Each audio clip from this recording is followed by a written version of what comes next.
pessoal, meu nome é Bárbara, eu sou cirurgia dentista, eu fiz residência em atenção hospitalar com área de concentração em oncologia e hematologia pelo Hospital de Clínicas da UFPR.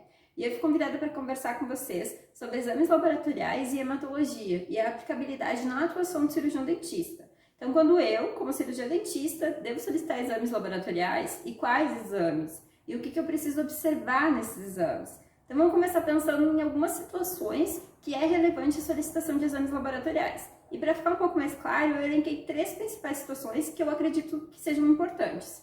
A primeira é quando o paciente tem alguma patologia já diagnosticada. O paciente tem alguma comorbidade e antes de eu fazer o planejamento dos procedimentos que eu pretendo fazer nesse paciente, independente de ser procedimento cirúrgico ou não, eu preciso saber das suas condições sistêmicas. Eu preciso saber qual é a patologia, se ele está tratando, se o tratamento está sendo efetivo e se os procedimentos que eu pretendo fazer podem colocar o meu paciente em risco. É claro que as informações que os pacientes trazem na anamnese são relevantes, mas eu preciso confirmar essas informações. E solicitando exames laboratoriais é uma maneira que eu tenho de me planejar e prevenir intercorrências durante o atendimento odontológico. Se o paciente é diabético, por exemplo, eu preciso saber se ele está tratando a diabetes, se a glicemia dele, como é que está a glicemia dele, se ele é um paciente diabético compensado ou descompensado, para que eu possa me planejar de maneira que eu consiga prevenir uma crise hipoglicêmica durante o atendimento odontológico, por exemplo.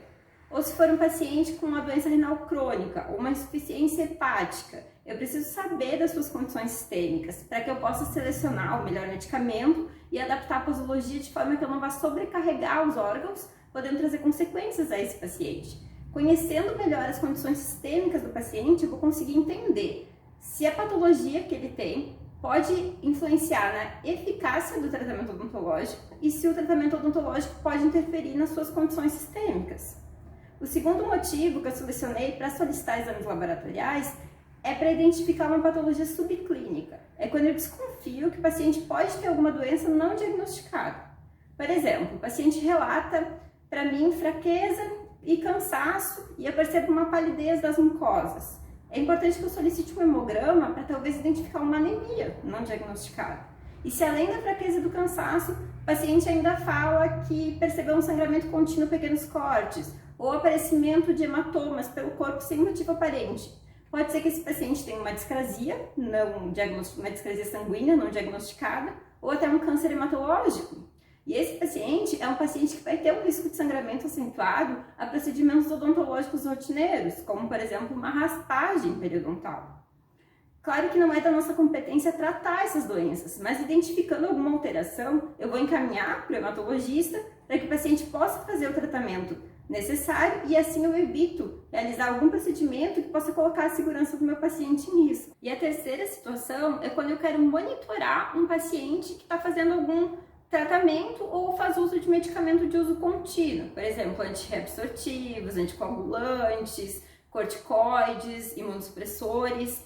Se o paciente usa algum medicamento que vai interferir nas condições sistêmicas dele, eu preciso conhecer o andamento do tratamento para saber se pode interferir no meu tratamento odontológico. Por exemplo, o paciente pode apresentar um risco acentuado de sangramento, uma dificuldade na cicatrização pós-operatória, uma predisposição para necroses ósseas. E se for um paciente oncológico, eu preciso saber se esse paciente está fazendo quimioterapia, quando foi o último ciclo de quimio dele, e é importante que eu solicite um hemograma para saber se ele já se recuperou imunologicamente após o último ciclo. Porque após a quimioterapia, tem um período que a gente chama de pancitopenia, que é quando ocorre a diminuição de todas as células. E nesse período o paciente vai ter uma maior predisposição para infecções oportunistas e também um risco de sangramento acentuado. E eu conhecendo esses riscos, eu vou conseguir me planejar de maneira que eu possa prevenir alguma intercorrência e também vou conseguir estabelecer quais são os procedimentos que são realmente necessários para aquele paciente naquele momento. Então, só para a gente relembrar as 3 situações. A primeira é quando eu quero monitorar uma patologia que o paciente já tem. A segunda é quando eu desconfio que o paciente apresente alguma doença não diagnosticada.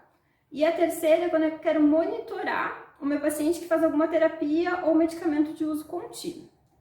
Agora, em relação aos exames laboratoriais que eu vou solicitar. O exame que eu vou solicitar vai depender basicamente do que eu estou investigando, do que eu quero saber e da patologia que o paciente apresenta. Então, quem vai me guiar para selecionar o exame laboratorial mais indicado é uma anamnese bem feita. Por exemplo, se for um paciente com hipo ou hipertireoidismo, eu preciso avaliar TSH, T3 e T4. Se o meu paciente for uma pessoa vivendo com HIV, é importante que eu solicite um hemograma e também uma contagem de linfócitos CD4, para eu avaliar a carga viral desse paciente e conseguir entender se ele tem uma maior predisposição para infecções oportunistas ou até para facilitar o diagnóstico de uma lesão de boca que ele apresente. E agora pensando sobre o hemograma propriamente dito. O hemograma ele se divide em 3 principais partes, que é o eritrograma, que é a análise das células vermelhas, o leucograma, que é a avaliação das células brancas, e o plaquetograma, que é a análise quantitativa das plaquetas. O eritrograma é onde a gente vai identificar se um paciente tem anemia. A Organização Mundial de Saúde preconiza os valores da hemoglobina como o principal parâmetro. A hemoglobina ela é uma proteína que está dentro da hemácia, que ela se liga com o O2 e é responsável por transportar oxigênio. E para identificar e classificar o tipo de anemia que o paciente tem, eu vou olhar 2 principais parâmetros, que é o RDW e o VCM, que eles avaliam as características da hemácia. E é com esses parâmetros que eu vou conseguir classificar se o paciente tem uma anemia por deficiência de folato, de vitamina B12 ou de ferro, por exemplo. Agora pensando na nossa prática clínica. Um paciente diagnosticado com anemia, é provável que o nível de oxigênio nos tecidos dele estejam alterados. E em um procedimento como, por exemplo, uma exodontia, que eu espero reparo tecidual e reparo ósseo, pode ser que o nível de oxigênio interfira nesse resultado. Então, antes de fazer um procedimento cirúrgico em um paciente que eu diagnostiquei anemia, é importante que eu encaminhe para o hematologista para que ele possa fazer o tratamento necessário e eu possa realizar o procedimento com segurança. Agora, em relação ao leucograma. O leucograma é onde a gente vai avaliar as células de defesa, as células que são responsáveis pela resposta imunológica. Os leucócitos são as nossas células de defesa e eles se dividem em 5 tipos. Os linfócitos, os neutrófilos, os monócitos, os basófilos e os eosinófilos. A gente vai conseguir identificar no hemograma a contagem total dos leucócitos e também o percentual de cada subtipo. Se eu apresentar um número elevado de leucócitos, eu vou estar apresentando uma leucocitose. E se eu apresentar um número abaixo do limite de leucócitos, eu vou estar apresentando uma leucopenia. A leucocitose normalmente está associada com infecções agudas. Então, se eu fizer um hemograma em um paciente com abscesso dentário, é provável que ele apresente uma leucocitose. E a leucopenia pode estar associada com o uso de medicamentos, como por exemplo corticoide. E esse é um dos motivos de que ele é usado para tratamento de doenças autoimunes, porque ele vai diminuir a resposta imunológica do paciente. Os neutrófilos é um subtipo de leucócito em maior quantidade e ele está associado principalmente com o combate de infecções bacterianas.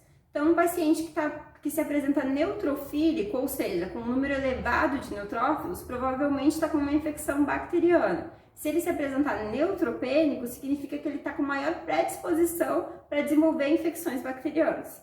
Os eosinófilos são os leucócitos responsáveis pelas reações de hipersensibilidade e alergias. Então, um paciente com uma crise asmática ou com uma rinite alérgica provavelmente vai estar com o número de eosinófilos aumentado. Os basófilos também têm associação com as reações de hipersensibilidade e podem estar associados com processos inflamatórios crônicos. E os linfócitos é outro subtipo de leucócitos que tem também em grande quantidade e eles estão associados principalmente com o combate de infecções virais e com a formação de anticorpos. Então, uma linfopenia significa que ele está com um número de linfócitos abaixo do normal. E uma linfocitose significa que ele está com um número acima do normal. A linfocitose é comum em infecções virais agudas, como por exemplo um quadro de mononucleose.